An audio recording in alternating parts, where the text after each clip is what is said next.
అంటే మంచి పాట పాడింది పాప ఎట్లా రాసుకొచ్చిందో అట్లా సూపర్ గా. వాళ్ళు కూడా గుగ్గివారా? ఈ గుగ్గివార అంటే నాకు అర్థం కాదు. దుగ్గి దుగ్గి గుగ్గి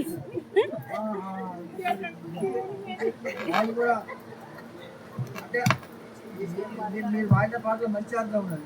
తప్పకుండా ఏమున్నది? ఆశీర్వాదం ఉన్నది. హల్లెలూయా. తప్పకుండా దేవుడు ఆశీర్వాదం ఇస్తాడు, ఆరోగ్యం ఇస్తాడు. హల్లెలూయా. ఆయన నమ్మిన బిడ్డలకు మాత్రమే, అందరికి కాదు. అడిగిన వాడికి అన్నం పెడతాడు ఎవడైనా. చుట్టా పెడతాడా వానికి బలుపు బాగున్నది ఎందుకు పెడతావాడు అడుగుతాడు అని అట్లా ఉంటుందా? అడిగినోడికే అన్నం, అడిగినోడికే ఆరోగ్యం, అడిగినోడికే ఆశీర్వాదం, అడిగినోడికే అభివృద్ధి. హల్లెలూయా. నేను రసపట్టి పోతుంటే దేవుడు ఒక మంచి వాక్యం అని చెప్పిన దేవుడు 2 వాక్యాలు ఇచ్చింది అక్కడ చెప్తే అందరూ దాన్ని ఆ వాక్యాన్ని బట్టి మంచిగా సంబరపడ్డారు. హల్లెలూయా. ఈ పాటలను బట్టి నేను దేవుణ్ణి స్తుతిస్తున్నాను. అయ్యగారికి అది మంచి ఆదరణకరమైన పాటలు. మనం కూడా సాక్ష్యాలు ఎట్లుండాలంటే ఆదరణకరమైన సాక్ష్యాలు. ఒక్కటి రవి గిట్లు చెప్పిందిగా, దాసంకులు గిట్లు చెప్పిందిగా, అవి అన్ని అక్కడ ఇక్కడ తీసుకొచ్చి అలా దొర్రగొట్టి చెప్పాలి. అవి సొర్రగొట్టి చెప్తే సొరినట్టే పోతాయి ఎటో ఎటో. తాకట్ల సాక్ష్యాలు చెప్పద్దు. అవి తాకట్ల సాక్ష్యాలు ఎటుకొస్తే తమ్ముళ్ళు తింటాయి. తాకట్ల సాక్ష్యాలు, తాకట్ల మాటలు. ఎందుకంటే వాక్యం చదివినాక ఒక వచనం పాడతా, వాక్యం చదువుతా. అసలు మరి అమ్మగారిని చూస్తే నేను పరిచయం అవుతాను. అయ్యగారి కంటే ఇంకా 2 ఏళ్ళు పెద్దదంట. అన్న అంటే ఇక తమ్ముడు అనాలి. నిజంగా మీ ప్రేమను బట్టి నేను ఎప్పుడు అక్కడ కొత్తూరు జన కాడికి వెళ్ళి చూస్తాను.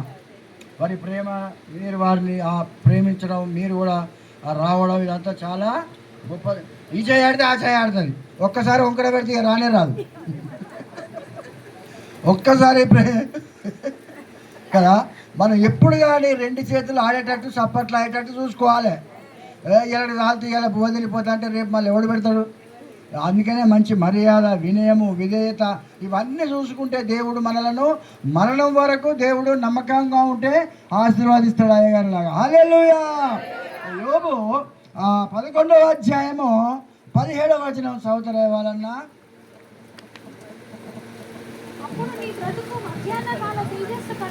బాగా వినాలండి, బాగా వినాలి. ఇది మంచి వాక్యం అందరికీ. ఇది అప్పుడు నీ బ్రతుకు మధ్యాహ్న కాల తేజస్సు కంటే, అప్పుడు నీ బ్రతుకు మధ్యాహ్న కాలము తేజస్సు కంటే అధికముగా ప్రకాశించును, అధికముగా ప్రకాశించును. చీకటి కమ్మినను, చీకటి కమ్మినను అది అరుణోదయం వలె కాంతిగా నుండును, అరుణోదయం వలె కాంతిగా ఉండును. హల్లెలూయా. దేవుడు మరి అయ్యగారికి ముఖశుద్ధి చేయడం కాదు, కానీ ఎన్నో కష్టాలు, ఎన్నో రోగాలు, ఎన్నో బాధలు ఎన్ని వచ్చినా కూడా అవన్నీ చీకటే. కానీ తర్వాత ఏమవుతుంది? అరుణోదయం వలె కాంతిగా నుండును. హల్లెలూయా. అందరికీ చీకటులు, బాధలు, కష్టాలు, నష్టాలు వస్తాయి, కానీ దేవునిలో ఉన్న వారికి మాత్రము అరుణోదయము వలె కాంతిగా నుండును. హల్లెలూయా. 74 సంవత్సరాలు గడిచిపోయినాయి. ఇప్పుడు 75వ సంవత్సరంలో దేవుడు వారికి అరుణోదయం వలె కాంతి ప్రకాశింపజేయాలని నా మనసారా నేను కోరుకుంటున్నా. హల్లెలూయా. ఎందుకంటే మనం ఏది కోరుకుంటే గదే వస్తుంది. లోపల పెట్టుకొని బయట కొట్టుకునే వీళ్ళు లోపల పెట్టుకొని బయట చెప్తాను అనుకుంటాను. అర్థమైంది కదా. మనం మంచి కోరితే దేవుడు మనల్ని కూడా మంచి కోరుతాడు. హల్లెలూయా. అసలు ఇప్పుడు నేను పాట తీసిన చూడు. గర్భమున పోటినది మొదలు కాలేవడి కోచోండినది మొదలు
దేవుడు మొదటి వచ్చు వరకు ఎత్తుకొని వాడు ఇప్పుడు వాళ్ళ కొడుకులు బిడ్డలు మనవలు మనవరాలు తాత్కాలికంగా మంచిగా ఎత్తుకుంటారు, సేవ చేస్తారు. హల్లెలూయా.